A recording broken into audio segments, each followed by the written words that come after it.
done this as a base. I used a multi-chrome polish. It's hard to see.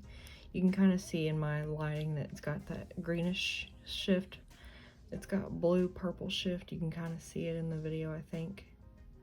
But it's hard to see on my nails. And then I topped it. The reason it's all sparkly is because I topped it with this topper called Solar Unicorn Skin. They're both by Holo Taco. And so I'm using this as a base because I couldn't decide what I wanted to put on it yesterday. So I'm going to do that. And then I'm going to be doing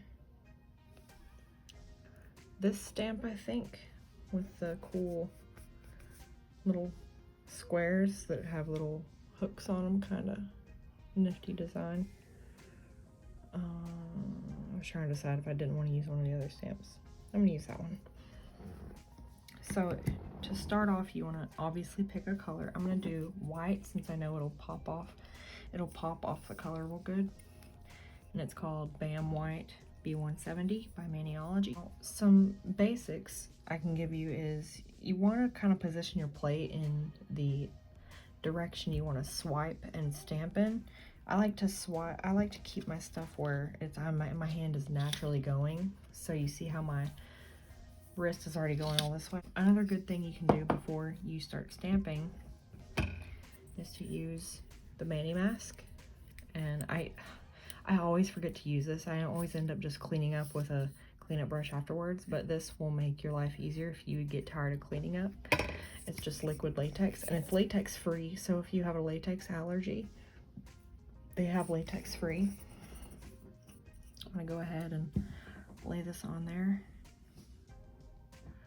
around my nails, and then you let it dry for like 30-45 seconds or so. It doesn't take very long to dry. Oh, if you want to go to Maniology and get you a 10% off discount, there's my code. You can do that. So I'm going to open this up. And I like to keep it kind of close, but not so close that my hand is going to run into it or anything. And then with all these little lines, I want to make sure that I get a good coverage. So I'll do about half of it just to make sure that all these little lines get filled when I scrape. Oh, and it's good to make sure that your stamper is ready to the side. Make sure you've got everything ready, and then scrape at a 45-degree angle down, and give it a couple scrapes if you want, just to make sure there's no excess paint. And then I do a little rolling motion like that, like you saw. And you don't have to do it super hard, just kind of soft, just real fluid. And then there's the design. There it goes. All right, let's see how it turns out.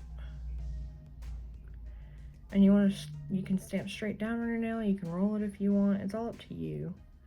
I personally will go like straight down and then rock to the sides. And then to make sure that it's all gotten in the crevices and stuff, you can take an orange stick or any stick of choice to push the stamp down into the grooves.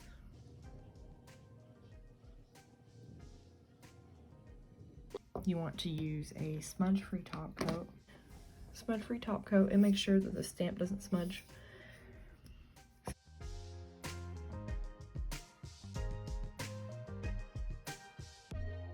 This one, I've gotten pretty good at floating, but sometimes if you brush too hard, the clear coat will make your stamping bleed.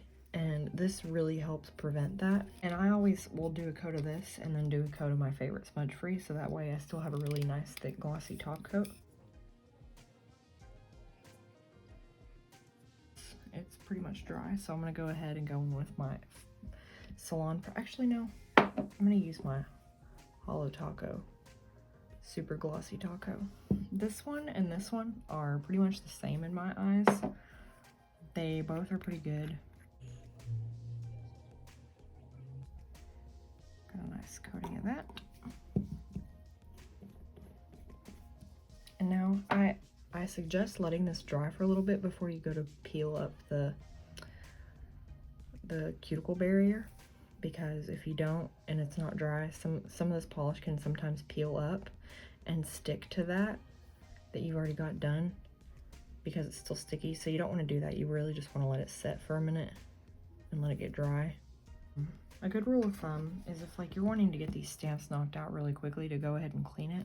It's like if you don't clean it and then you go to do another stamp, there's still paint in these grooves, so you won't get a super clean pickup. It'll be a little bit, the lines won't be fully painted sometimes, and you won't get a crisp pickup.